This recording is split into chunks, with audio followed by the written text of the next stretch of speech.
Salam. Milli Məclisdə 2026-cı ilin dövlət büdcəsinin zərfi müzakirə olunur.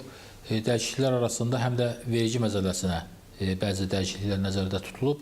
Bu və digər məsələləri müzakirə etmək üçün biz bugün müsahibəni Azərbaycan Sahibkarlar Konfederasiyasının prezidenti Məmməd Musayevdən alacağıq və Məmməd müəllim bizə həm qanunvericilikdə dəyişikliklər, həm də son günlər ərzində sahibkarlıqla bağlı Bakıda və Türkiyədə keçirilən tədbirlərlə bağlı məlumat verəcək. Məmməd müəllim, xoş gördük. Xoş gördük. Çox sağ olun vaxt ayırdığınıza görə. Məmməd müəllim, vergi məcəlləsinə dəyişiklik haqqında qanun layihəsi 3 əsas blokdan ibarətdir və ümumilikdə 45 maddə üzrə 145 dəyişiklik nəzərdə tutulur. Biz bunları ümumiləşdirsək, hökumət investisiya mühitinin və sahibkarlıq fəaliyyətinin stimullaşdırılması, sahibkarlıq subyektlərinin vergi yükünün azaldılması, vergi daxil olmalarının və büdcə gəlirlərinin səmərəli tənzimlənməsi, vergi nəzarəti mexanizminin təkmilləşdirilməsi və kölgə iqtisadiyyatı ilə mübarizənin gücləndirilməsini hədəfləyir. Sahibkarların bir nümayəndəsi kimi vergilər məcəlləsinə təklif olunan dəyişikliklərlə bağlı mövqeyinizi bilmək istəyərdim.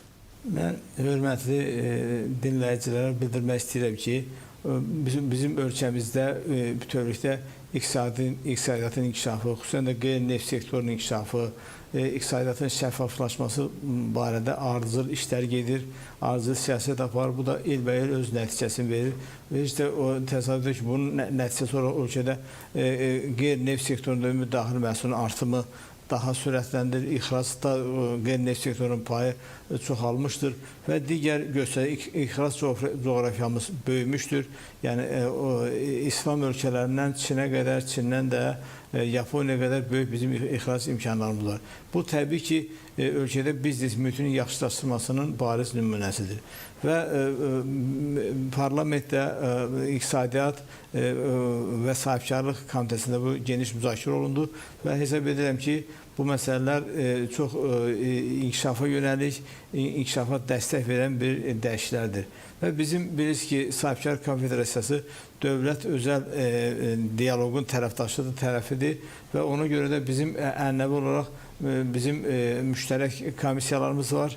Bu komissiyaların da biri hətta Vergilər Naziri olandan etibarən Vergilər Nazirləndir və indi isə İqtisadiyyat Nazirinin nəzdində vergi xidmətinin belə bir komissiyamız var. Və biz dünən bu komissiyanın heyətindən vergi xidmətinin rəhbəri ilə görüş keçirdik. Vergi xidmətinin rəhbəri Orxan müəllim başda olmaqla aparıcı işçilər və o cümlədən sahibkarlarla iş şöbəsi iştirak edirdi. O cümlədən bizim isə ölkənin aparıcı 15 şirkəti bu tədbirdə iştirak edirlər. Və təbii ki,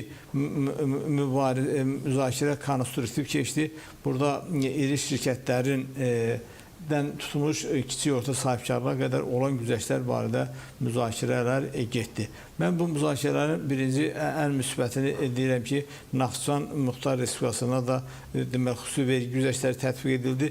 Yəni, işğaldan azad olmuş ərazilərdə olan güzəştlər Naxçıvan Muxtar Respublikasına da tətbiq edilir. Bu, Naxçıvanda sahibkarlığın inkişafına xüsusi diqqət verəcəkdir. O gün bizim bütövlükdə sahibkarı narahat edən əmək haqqından tutulmalarla bağlı vergi məcəlləsi vardı. Əslində, bunun müddəti bu il yanvar 1-də başlı çatırdı və burada isə artıq yenə deyirəm ki, Cənab Prezidentin biznesi və də belə sosial yanaşması, sahibkarların və işlərin birdən-birə çox yüklənməməsi üçün burada isə mərhələli keçid qəbul olundu. Bu da bizim sahibkarlar tərəfindən çox müsbət qarşılandı ki, bu 2026-cı il və 2027-ci ildə mərhələli formada keçiləcəkdir. O cümlədən burada güzəştlərdən biri də ictimai əşya məsələlərində aid edilir. Burada deməli əlavə dəyər vergisinin 50% güzəşt olunur. Bu ancaq hansı ki nəğdsiz qaydada ödənişdədir. Bilirsiniz ki, nəğdsiz qaydada ödəniş artıq dünyada çox qəbul olmuş formadır. Bizdə də bu proses artıq 2015-dən gedir və bu artır. Ancaq hesab edir ki, bunun daha da artması lazımdır. Ona görə də bu və şəffaf olması üçün çox böyük əhəmiyyət kəsb edir və burada elə bir ki, bu 50% tam vergidən azad olur. Hansı hansı ki, ancaq nəqdsi qayda ödənilməlidir. Və o cümlədən də digər bir sahədə isə deməli bizim sosial ayrımalarda da güzəştlər edilir, 25%-dən 21%-ə endirilir və bu sahədə çoxlu güzəştlər var. Mən bunu çoxunu sadalamaq istəmirəm, çünki bunlar müzakirə ərəfəsindədir. Ancaq dünən orada geniş müzakirə olundu və bu müzakirələrdə də bir daha biz əmin olduq ki, ölkəmizin siyasəti, cənab prezidentin siyasəti, yəni biznes mühitin yaxşılaşdırılması, şəffaflığın artırılmasına yönəlikdir və bu sahədə də mən hesab edirəm ki, İqtisadiyyat Nazirliyinin və İqtisadiyyat Naziri cənab Mikayıl Cabbarovun və o cümlədən də vergi xidmətinin başda Orxan Məmmədovun müsbət rəyləri mühüm rol oynayır və biz orada bir daha da qərara gəldik ki, biz bu cür görüşləri mütəmadi keçirək, sahibkarlar narahat edən məsələləri həmçinin müzakirə edək və hesab edirəm ki, görüşümüz çox konstruktiv oldu. Mehmet müəllim, bir dəyişiklik də sadələşdirilmiş vergi ödəyiciləri ilə bağlıdır. 2016-cı ildən 200.000 manat limit təyin olunmuşdu onlar üçün. Amma 2016-cı ildən indiyədək malların da qiyməti artıb, xidmətlərin də qiymətlər artıb, əhalinin də pul gəlirləri artıb və artıq bu ildən, yəni 10 ildən sonra bu limit 400.000-ə çatdırılması nəzərdə tutulur.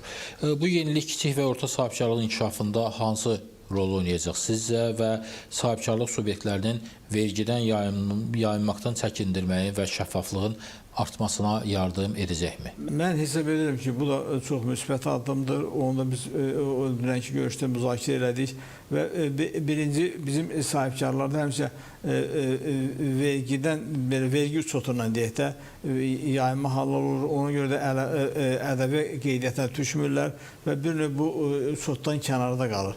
Və buna görə də burada bu məbləği 200.000-dən 400.000-ə qaldırdılar. Ancaq burada şərt odur ki, bu ədəbi qeydiyyatına keçməlidir və artıq bu hər kəs görməlidir ki, bu qeydiyyatdadır və bu isə sahibkarlara imkan verəcək ki, artıq 200.000 yox 400.000 məbləğə vergiyə cəlb olmayacaq, güzəşt olunacaqdır. Bu da müsbət addımdır və bilirsiniz ki, bizim ölkədə kiçik orta biznes inkişafına cənab prezident xüsusi diqqət yetir və bizdə kiçik orta biznes inkişafı agentliyi yaranan bu tərəfə kiçik orta biznesin ümumi daxili məhsulda xüsusi yer bəyəri artır, ixracatda payı artır və bu da ölkənin apardığı düzgün fiskal və monetar siyasətin nəticəsidir və bunu da sahibkarlar müsbət qarşılayır və əminəm ki, bu da bizim ümumi inkişafımıza müsbət təsir edəcəkdir.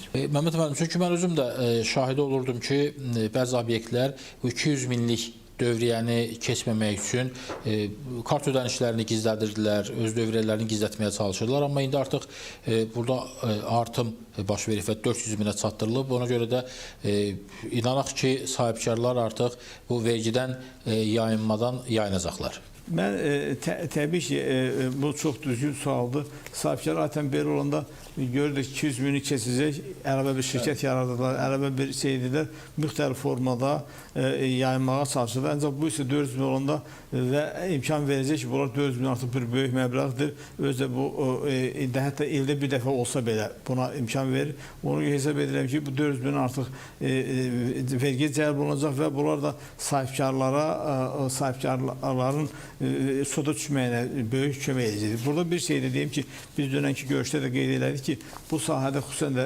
regionlarda bu çox vacibdir, maliyyə savadlılığı. Yəni biz bugün sahibkar komitə ilə vergi xidmətinə də razılaşdıq, digər qurumlarla da maliyyə savadlılığı ilə bağlı böyük işlər var. Xüsusən regionlarda ki, sahibkarlar düz yolu görsünlər, sabah əlavə cərimə olunmasınlar, düz işləsinlər, şəffaf işləsinlər və hesab edirəm ki, bu düzəlişin də buna bir faydası olacaq. Eyni vaxtda burada düzəlişlər çoxdur müzakirə ərəfəsində. Birini də xüsusi demək istəyirəm ki, tibbi sığorta ilə bağlı olan ödənişdə də 2500 manatdan yuxarı olan əmək hissəsi 4%-dən 1%-ə endirilir. Bu da müsbət göstəricidir. O insanlar buna müsbət fayda verəcəkdir. və bunlar hamısı gələcəkdə bizim şəffaflığın artmasına və nəqsiz ödənişlərin artmasına kömək edəcəkdir. Mehmet müəllim, bir neçə gün əvvəl İstanbul Sənaye Palatasının məclis üzvləri Azərbaycanda səfərdə idilər. Biz də işıqlandırdıq o tədbiri, böyük bir tədbir keçirildi. Bu səfərdə Türkiyənin ən nüfuzlu iş adamları, 100-dən çox şirkət rəhbəri iştirak edirdi və Bakıya gəlmişlər onlar. Burada hansı müzakirələr aparıldı və bu müzakirələrdən hansı nəticələri gözləyirsiniz? Mən hesab edirəm ki, ən azı 2025-ci ildə bu keçirilən ən böyük bir iki tərəfli görüşlər idi. Bu tədbirin təşkilatçısı İqtisadiyyat Nazirinin Türkiyədə ticarət nümayəndəsi idi və Azərbaycan Sahibkarlar Konfederasiyası idi. Burada və gələn heyət isə İstanbul Sənaye Palatası, Sənaye Odası deyirlər. İstanbul Sənaye Odası da İstanbul bilirsiniz, dünyanın ən böyük şəhərlərindən biridir, böyük sənaye şəhəridir və buradan 80-dən yuxarı iş adamı gəlmişdi. Və bu iş adamlarının hamısı da konkret istehsalla gəlmişdi və istehsal niyyəti ilə ölkədə birgə müəssisə qurmaq və burada maraqlı nədir ki, bütün sektorlar demək təmsil olunur. Burada inşaat sektoru, qida sektoru, geyim, metallurgiya, elektrik avadanları, informasiya texnologiya, dağ mədən sənayesi, kimyəvi maddələr, plastik məlumatı, yəni çox şahəlidir və bizdən də 100-dən yuxarı şirkət iştirak edirdi. Bunlar hamısı iki tərəfli görüşlər edir və burada məqsəd Azərbaycanın da sənayenin inkişafında iştirak eləmək, Azərbaycanda məhsul istehsalında iştirak eləmək və Azərbaycan məhsullarının ixracına dəstək vermək, o cümlədən idxalın qarşılanması. Burada müsbət nə oldu ki, qonaqlar iki tərəfli görüşlərdən başqa Ələt Azad İqtisadi zonasında oldular. Ələt Azad İqtisadi zonasında olunan güzəştlərdən məlumatlandırdılar və doğrudan da bugün Azərbaycanda Ələt Azad İqtisadi zonası çox belə bir mütərəqqi bir qurumdur, müxtəlif formadır. Onun özünün qanunvericiliyi var, ancaq o fəaliyyət göstərir və bu addım çox İstanbul sənayesində xoşuna gəldi və indidən orada görüşlər keçirdilər, orada yerlər kiralamaq, orada iş qurmaq, ixracata dəstək vermək məsələsi oldu və bunu da deyim ki, bu qrupun rəhbəri Ərdal Bahçıvan böyük iş adamıdır, çox hörmətli iş adamıdır və sağ olsun həmən heyəti İqtisadiyyat Naziri Mikayıl Cabbarov da qəbul edir və hörmətli baş nazirimiz Əli Əsədov da qəbul edir və Azərbaycanda biznesin yaxşılaşdırması, biznesin inkişafı, investisiyanın cəlbi ilə bağlı onlara nə cür lazımdır dəstək veriləcəkləri bildirildi və mən hesab edirəm ki, bunun da Azərbaycanda sənayenin inkişafına böyük bir faydası olacaq. Biz hesab edirəm ki, bizim İstanbullu sənayeçilərlə bir yerdə yeni keyfiyyətli məhsul istehsal edici, ixrac yönümlü, idxalın qarşısını alan və Türkiyə-Azərbaycan birliyi burada bir daha özünü göstərəcək və gələcəkdə də qənaətə gəlindi ki, digər ölkələrdə də, tutaq ki, Türk Ticarət və Sənaye Palatasına daxil olan Türk dövlətlərində də onlarla birgə fəaliyyət göstərək, o cümlədən İslam ölkələrində birgə fəaliyyət göstərək və bununla da belə deyək də necə ki, bir millət, iki dövlət biz birgə çalışırıq, bizim rəhbərlər çalışır, sənayecilərimiz də həmin siyasəti uğurla davam elətdirsinlər və ölkənin iqtisadi inkişafına öz faydalarını versinlər. Bu səfərdən dərhal sonra artıq İstanbulda İslam Əməkdaşlıq Təşkilatı biznes liderləri zirvəsi keçirildi. Azərbaycan Sahibkarlar Konfederasiyasının və Türk Ticarət və Sənaye Palataları Birliyinin prezidenti kimi siz də həmin samitdə, zirvə toplantısında iştirak edirdiniz. Bu tədbir barədə də məlumat verərdi, zəhmət olmasa. Bu doğrudan da bu tədbirin adı sahibkar biznes liderlərinin tədbiridir. Tədbirin formatı 57+1-dir. Yəni 57 İslam ölkələri və sahibkarlar. Burada məqsəd dövlətlə, əsas məqsəd dövlətlə özəl sektorun əlaqəsini daha da genişləndirmək, özəl sektorun qarşısında duran çətinlikləri aradan qaldırmaq və özəl sektorun daha dinamik inkişafını dövlət-özəl partnyorluğu İslam dünyasında davam etdirir. Tədbir çox mötəbər tədbir idi.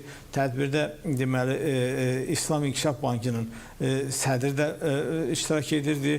O cümlədən İslam Ticarət və İnkişaf Palatının sədri Abdullah Salih, hansı ki böyük məşhur iş adamıdır, böyük Albaraka Bank qrupunun prezidentidir. O iştirak edirdi. Rifat Ehsazlıoğlu Türkiyə Odalar Borsa və rəhbərliyi iştirak edirdi. 20-dən artıq ölkədən iş adamları burada qatılmışdılar və tədbirdə belə qərara gəldi ki, bu artıq hər olsun. Yəni 57+1 formatda olan tədbir hələ davam eləsin. Azərbaycanı da Azərbaycan Sahibkarlar Komitəsi təmsil edirdi. Eyni vaxtda burada Türkiyənin Ticarət Naziri də iştirak edirdi, Ömər Polad da iştirak edirdi və o da bilirsiniz ki, Azərbaycan sevgilisidir.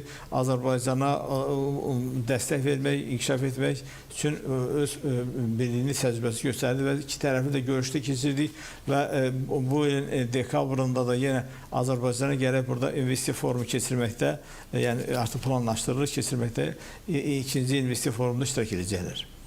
Və ondan başqa da həmin günü İstanbulda İslam Ticarət və İnkişaf Palatasının arbitraj İnstitutunun da İdarə Heyəti və Qəyyumlar Şurasının icrası oldu.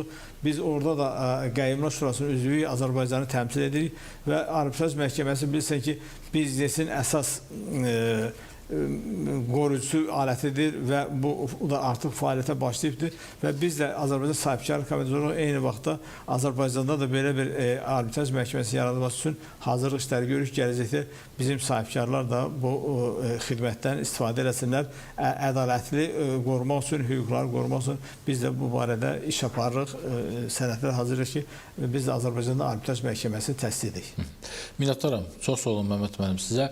Xatırladım ki, müsahibim Azərbaycan Sahibkarlar Konfederasiyasının prezidenti Məmməd Musayev ilə biz 2026-cı ilin dövlət büdcəsi zərfi vergilər məcəlləsinə gözlənilən və hazırda müzakirəsi keçirilən dəyişikliklər, o cümlədən Türkiyə sahibkarlarının böyük bir qrupunun Azərbaycana səfəri və İstanbulda İslam Əməkdaşlıq Təşkilatı biznes liderləri zirvə toplantısı barədə söhbət edirdik. Sağ olun.